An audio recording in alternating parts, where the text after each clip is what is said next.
হয় ৰাষ্ট্ৰীয় ক্ৰীড়া দিৱসৰ লগত সংগতি ৰাখি মেজৰ ধ্যানচান্দজীদেৱৰ যি আমাৰ জন্ম জয়ন্তী তেখেতৰ সেই জন্ম জয়ন্তী উপলক্ষে আজি আমি প্ৰথম বাৰ্ষিক কেটেপা প্ৰতিযোগিতা আজি ডিব্ৰুগড় জিলা ক্ৰীড়া সন্থাৰ উদ্যোগত আৰু জিলা ক্ৰীড়া বিষয়া কাৰ্যালয়ৰ সহযোগত লগতে সদৌ অসম যি আমাৰ কেটেপা সন্থা আছে তেখেতসকলৰ তত্বাৱধানত আজি এই প্ৰতিযোগিতাখনে আৰম্ভ কৰিছে।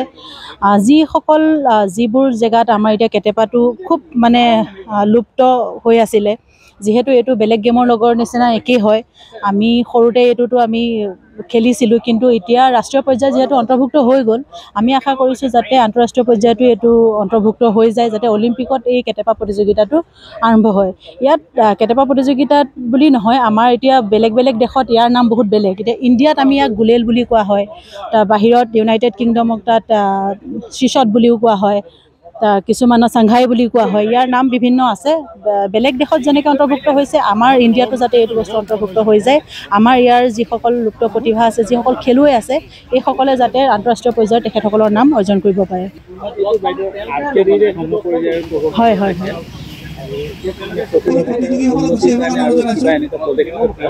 হয় হয় হয় অসম চৰকাৰে যিহেতু সন্থাই ক'লেই, যিটো কেটেপা সন্থাই ক'লেই, আমাৰ যিসকল প্ৰতিযোগিতা আছে বহুতসকলে মানে এইটো নাভাবে যে এই গেমটো মানে আমি আন্তঃৰাষ্ট্ৰীয় বা ৰাষ্ট্ৰীয় পৰ্যায়ত লৈ যাব পাৰিম বুলি।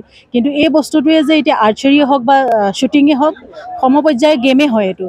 তো সেই বস্তুটো নিবৰ কাৰণে আমাৰ সন্থাই যিমানখিনি কষ্ট কৰি আছে, তেখেতসকলে কৈছে যে আন্তঃৰাষ্ট্ৰীয় পৰ্যায়তো এই নামটো অন্তৰ্ভুক্ত হ'ব, আৰু অলিম্পিকতো এইটো যদি অন্তৰ্ভুক্ত হৈ যায়, তেতিয়া আমাৰ ইণ্ডিয়া বা অসমৰ কাৰণে বহুত ভাল খবৰ হ'ব।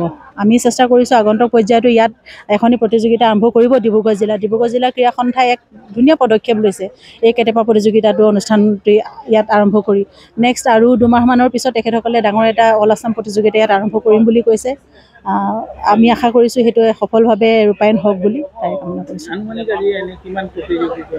বৰ্তমান এতিয়া পুৰুষ শাখাত আমি ভবাই নাছিলোঁ ইমানখিনি ষ্টুডেণ্টছ বা ইমানখিনি প্লেয়াৰ্ছ হ'ব বুলি। পুৰুষ শাখাত এতিয়া বৰ্তমান 100 মান হৈ গৈছে, মহিলা শাখাত এতিয়া 30জনীমান হৈছে, আৰু আহিব বুলি ভাবি আছোঁ। আহি আছেও, তেনেকৈ যোনে যোনে জ্ঞাত হৈছে আহি আছে।